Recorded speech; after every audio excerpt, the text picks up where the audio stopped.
AFK Arena currently has 7 key boss battles. We have 2 guild hunts and 5 Twisted Realm bosses. So in this video, we're going to try and go through the basic team compositions which are doing the best against those enemies, but also some substitute heroes that you can put into your teams to get the best damage possible. First up, we have Riz. Now, Riz is a fairly straightforward fight. He has some single target attacks, and then his ultimate is going to attack your entire team at the same time. So not too much technicalities in his boss fight.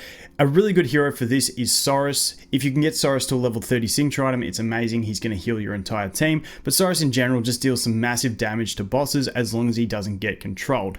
Then another great damage dealer for this fight is going to be Belinda. Belinda can just deal some massive burst damage, which is really, really nice.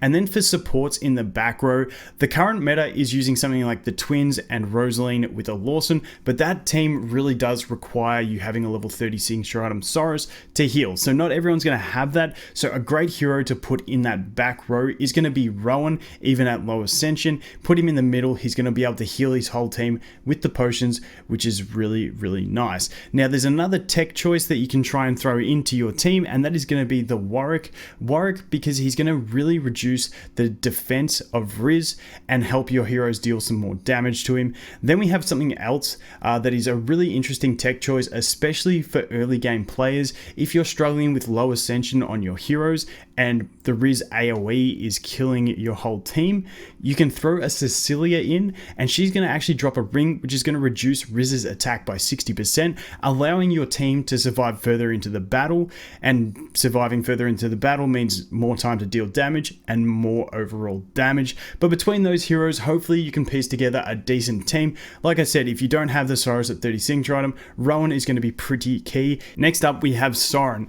Now, Soren is an interesting boss. He has a bunch of AoE damage he's going to deal, but he also has a charm that's going to charm anyone in the direction he is facing. So with Soren, if you can turn him around with a hero or a minion, it's going to really help your team because you're not going to get controlled and start attacking your own teammates. So with Soren, we're going to go through a lot of the same heroes as well. Things like Saurus, Belinda, the Twins, Rosaline, Lawson, Rowan, Warwick. They're all going to be usable. The one I want to emphasize here as well, there's a couple extra units that are really good for this fight. Cecilia really does shine in this one because she goes behind the boss at the start of the battle, meaning she's going to turn that Soren around, and when he charms, he's only going to charm her, meaning he's never going to charm your entire team, which is fantastic. And then you also have Baden and Grizul, who both summon minions that are going to appear behind the boss, doing the same thing as Cecilia does, which is turn the boss around and make the rest of your team not get targeted by the charm. Hopefully out of all those units you can make a team, but like I said, if you don't have the specific damage dealers, don't stress. Use your highest level, highest ascension damage deals and try and get as much damage as you can. But even if you have a low ascension Saurus, he is always going to deal some really nice damage in this fight. Moving on into the Twisted Realm fights, we have 5 bosses currently in the game. We have Kain, the Burning Brute, Dark Mora, Arden, and Ice Chimera. Kicking it off with Kain. Now this guy is very unique. He has an ability that 3 times throughout the battle, he's just going to kill the enemy that has done the most damage to him, which is very, very hard to deal with. If you are a lucky person and have a high ascension Talene, you can make her deal the most damage and she will get executed, but she will then come back. If you do not have a Talene, it's best to bring 2 to 3 damage dealers.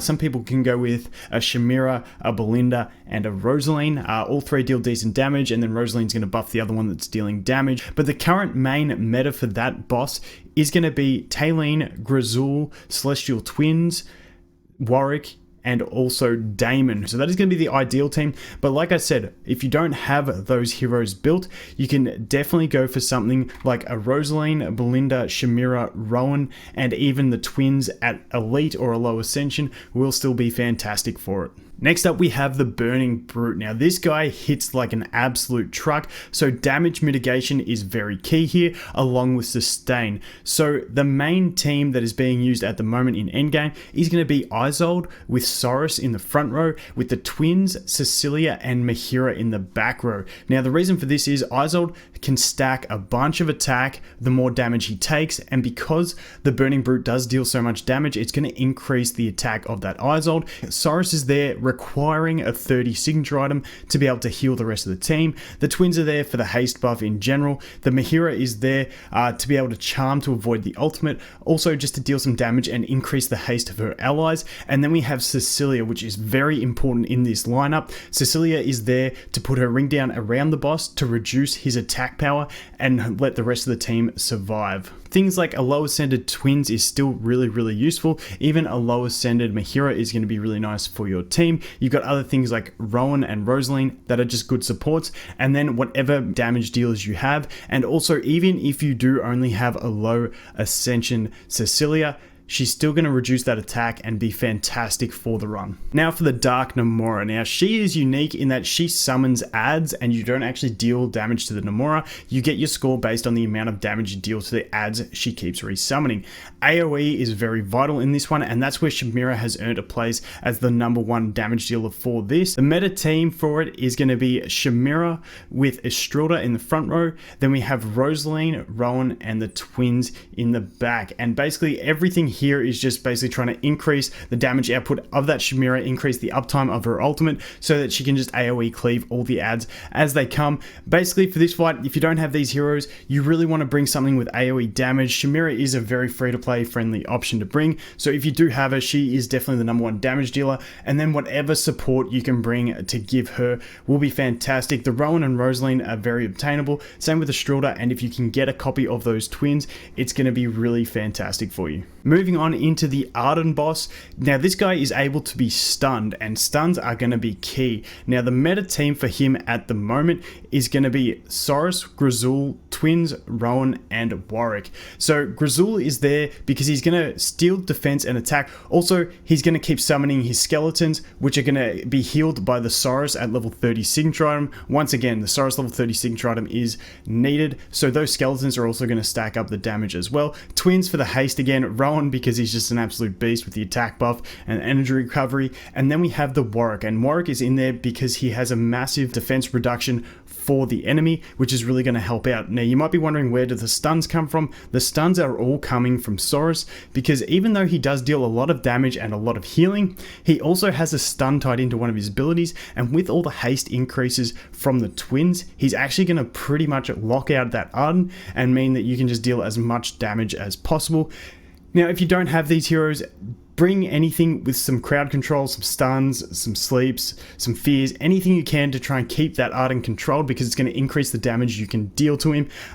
Basically just anything you can use, bring it. If you have a Rowan, you can always put Rowan in the front row. It's not as ideal, but he can use his ultimate and then stun as well, and things like that. Next up we have the Ice Shamira. Now if she gets an ultimate, it's pretty much game over. If she gets a second ultimate, it's definitely going to be game over. So you do not want her to ever use her ultimate, meaning Aziz is 100% vital for this matchup. So if you haven't gotten Aziz, you can get a copy of him from the Challenger store. Otherwise, pick up a mercenary because he is almost required to get decent damage in this battle.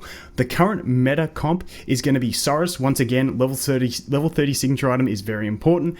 Then we have Grizul, twins, and once again Rowan. The big thing here is the Aziz. So Aziz has a passive. Whenever he uses an ultimate or one of his allies use an ultimate, the enemy is going to be locked out from being able to use their ultimate. So the idea here is to cycle through ultimates as much as you can without overlapping them, so that you can keep up the lockout. Now the lockout when an ally uses it is 2 seconds. When Aziz uses his, it's 3 seconds. So you want to time your ultimates so that they're evenly spaced. Sometimes it works out on auto, sometimes you might want to do it on manual. So that is the optimal team. Basically what you want to bring if you don't have these specific heroes is a damage dealer, and then as many things that can increase your energy as possible. Mahira is another option that can help do that.